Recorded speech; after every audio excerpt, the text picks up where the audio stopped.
우리 주님께서 저희 가운데 귀한 은혜를 주시는 이 아침 되기를 간절히 소망합니다. 아침마다 히브리서를 통해서 은혜를 받고 있는데 특별히 중요한 것은 이 히브리서의 말씀은 예수 그리스도의 우월성과 믿음을 통한 구원에 대해서 선명하게 말씀해주고 있다라는 사실입니다. 오늘 주신 말씀 역시 예수 그리스도에 대한 말씀이고 예수님을 전하는 이 시간이 제게는 굉장히 큰 축복이고 기쁨입니다. 어제 본문에 이어서 오늘 말씀도 성소에 대한 말씀으로 이어집니다. 특별히 오늘 본문은 예수님의 십자가의 사건 그 전과 후를 성소에 대해서 세 가지 달라진 점을 비교하면서 말씀을 전해주고 있습니다. 저희들이 하나하나 살펴보며 도전받기를 원하는데 먼저 비교하는 것은 옛 장막과 새 장막입니다. 여러분, 옛 장막이라는 것은 무엇입니까?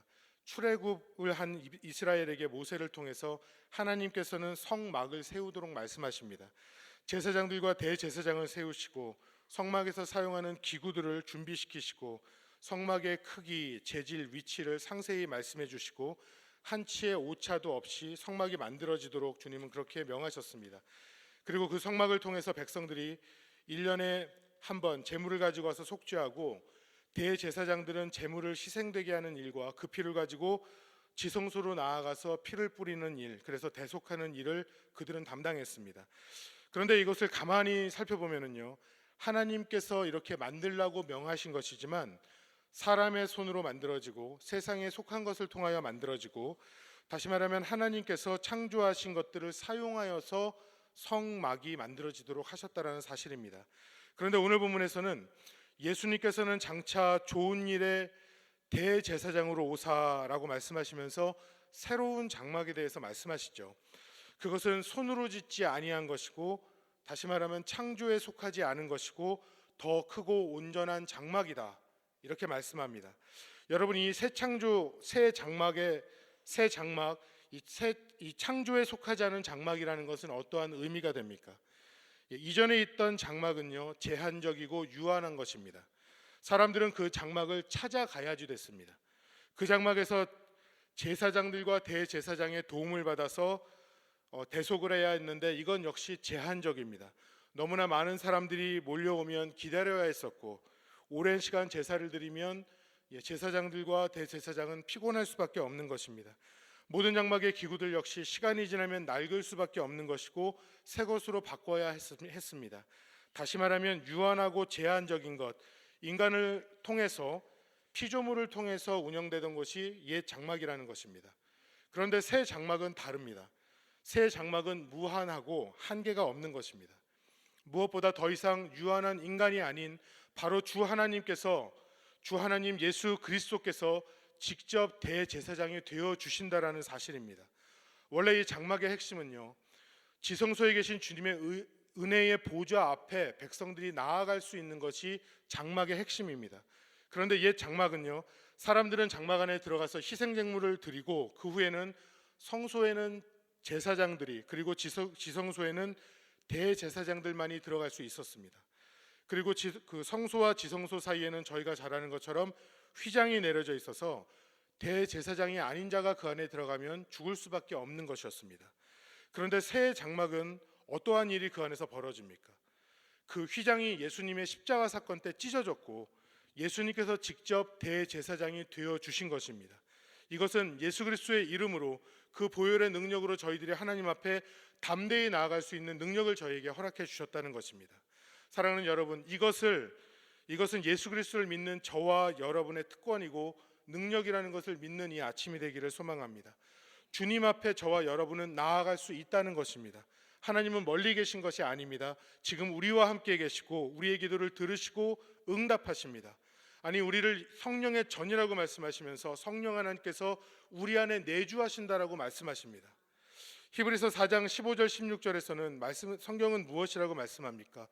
우리에게 있는 대제사장은 우리의 연약함을 동정하지 못하실 리가 아니요 모든 일에 우리와 똑같이 시험을 받으시니로되 죄는 없으시니라. 그러므로 우리는 긍휼하심을 받고 때를 따라 돕는 은혜를 얻기 위하여 은혜의 보좌 앞에 담대히 나아갈 것이니라. 새 장막에서 저와 여러분이 주님 앞에 은혜를 구하며 담대히 나아갈 수 있기를 간절히 소망합니다. 주님 앞에 나아갈 때 우리는 두려워할 이유가 없습니다. 멋진 옷을 입고 의로운 것처럼 포장하고 나가려고 할 이유가 없습니다. 우리 예수님은 나보다 나를 더 잘 아시는 나의 하나님이십니다. 나의 연약함을 아시고 동정하시고 나를 위하여 기도하시는 그분, 그 예수 그리스도의 이름으로 우리가 하나님 앞에 붙들림 바 되고 은혜의 보좌 앞에 나아가는 축복이 있는 삶이 되기를 간절히 소망합니다. 이 두 번째 비교는요, 염소와 송아지의 피, 그리고 예수 그리스도의 피라는 두 가지 피의 비유입니다. 옛 성전에서 희생 제물은 염소와 송아지입니다. 백성들은 자신의 죄를 대속하기 위하여 1년에 한 번씩 성막을 찾을 때 이 희생 제물을 가지고 나아갔습니다. 제사장들은 성막에 하루에 2번 들어갔고 대제사장은 지성소에 1년에 한 번 들어갔습니다. 그런데 이렇게 주기적으로 반복해야 됐던 이유가 무엇입니까? 한 인간의 죄를 속죄하기 위해서 한 마리의 염소, 한 마리의 송아지는 충분하지 않기 때문에 그렇습니다. 그렇기 때문에 주기적으로 가지고 나아가서 제사를 드려야 하는 것이죠. 그런데 새 장막에서는 어떤 일이 벌어집니까? 12절 말씀은 이렇게 말씀합니다. 염소와 송아지의 피로 하지 아니하고 오직 자기의 피로 영원한 속죄를 이루사 단번에 성소에 들어가셨느니라. 영원한 단 한 번의 제사, 바로 예수님께서 스스로 어린 양이 되셔서 희생 제물이 되어 주셨다는 것입니다. 하나님이신 그분의 온전한 십자가에서의 죽으심으로 그를 믿는 저와 여러분은 제사를 드리기 위해서 제물을 찾고 성막 앞에 나아갈 필요가 없는 것입니다. 어린 양 되신 예수님의 희생은 온 인류를 구원하기에 충분했습니다. 그 이유는 그는 그리스도시요 살아계신 하나님의 아들이기 때문에 그렇습니다. 사랑하는 여러분, 예수님이 십자가에서 다 이루었다 말씀하신 예수님의 말씀을 기억하시기를 바랍니다. 그 십자가는 온전한 피의 제사가 완성된 순간이었습니다. 그리고 그 보혈은 정결케 하는 능력이요 구원을 이루는 온전한 피라는 것을 우리들이 확신하고 믿을 수 있는 이 아침 되기를 간절히 소망합니다. 세 번째 비교는 첫 언약과 새 언약의 비교입니다. 15절에서 보면 예수님은 새 언약의 중보자라고 말씀하십니다. 그리고 첫 번째 언약 때에 범한 죄에서 속량하려고 죽으사 이렇게 말씀합니다. 다시 말하면 첫 언약은 율법입니다. 율법은 주님께서 명하신 것으로 그렇게 살면 그대로 살면 살고 그렇지 않으면 죽는 것입니다. 그런데 율법은 하나님의 거룩한 기준이기 때문에 유한하고 죄된 인간은, 그 양심이 오염되어 있는 인간은 하나님의 거룩한 기준에 다다른다는 것이 불가능했습니다. 불가능한 인간이기 때문에 성막으로 나아가서 제물을 드리는 속죄를 반복적으로 해야 했던 것입니다. 그런데 예수님은 인간을 위해서 스스로 어린 양이 되어서 죽으셨습니다. 예수님이 죽으시고 그의 보혈이 뿌려졌기 때문에 첫 언약인 율법이 완전히 충족되었고 모든 율법의 계명을 십자가에서 이루신 것입니다. 18절에서 22절까지 말씀을 보면요, 피 흘림에 대한 말씀이 나오는데 구약에서 주신 계명들을 자세히 보면 하나님께서 거룩하게 하시는 방법들이 있습니다. 그런데 그것은 모두가 여러 가지를 이야기하지만 그 핵심적인 것은 피를 뿌리는 것입니다.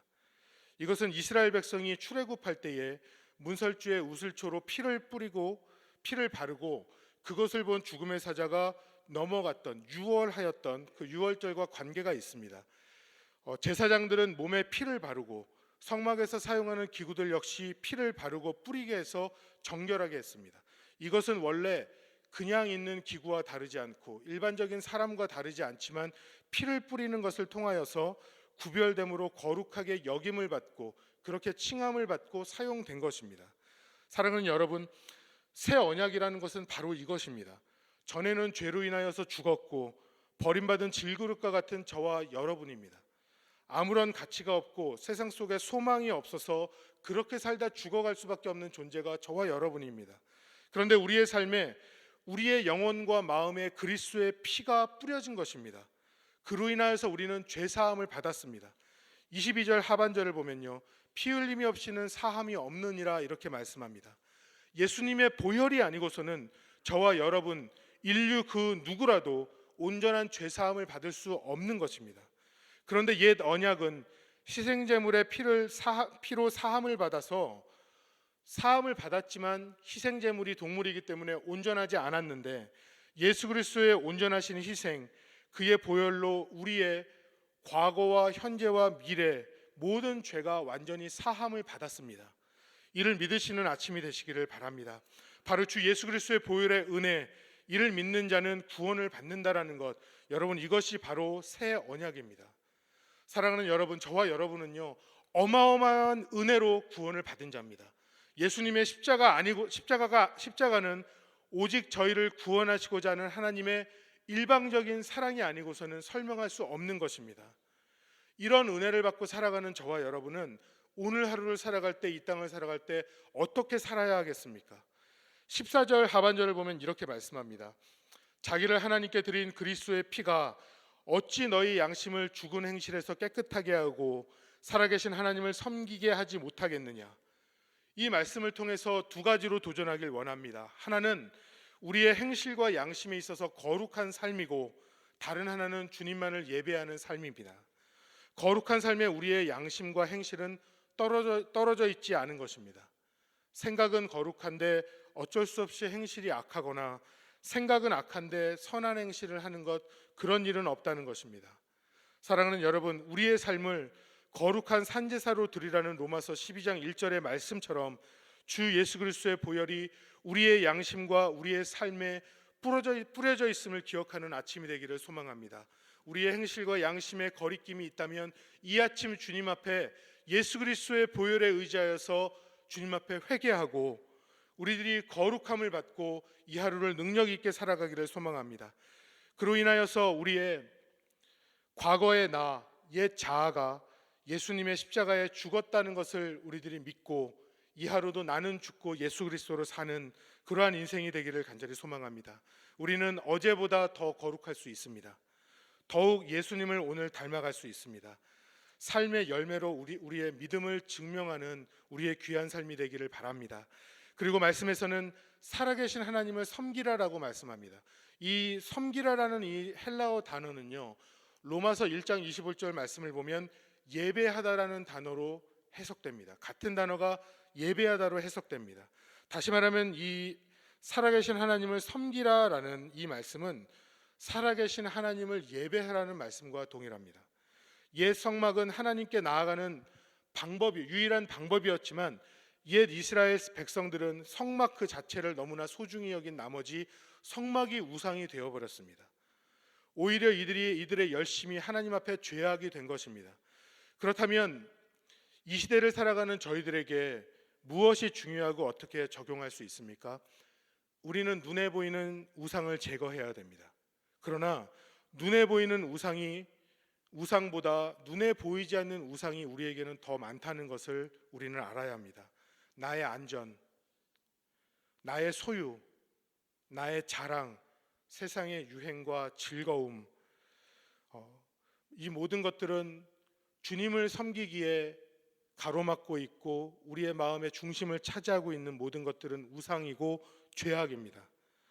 저와 여러분은 이러한 우상들에서 벗어나 살아계신 하나님 앞에 서고 오직 주님만을 찾고 예배해야 합니다. 우리 주님은 지금도 살아 역사하시고 우리를 눈동자와 같이 지키실 뿐만이 아니라 불꽃 같은 눈으로 우리를 지켜보고 계십니다. 주 예수 그리스도의 보혈의 은혜로 매 순간 거룩하게, 그리고 참 예배자의 삶을 살아가는 저와 여러분이 되시기를 우리 주 예수님의 이름으로 간절히 축원합니다.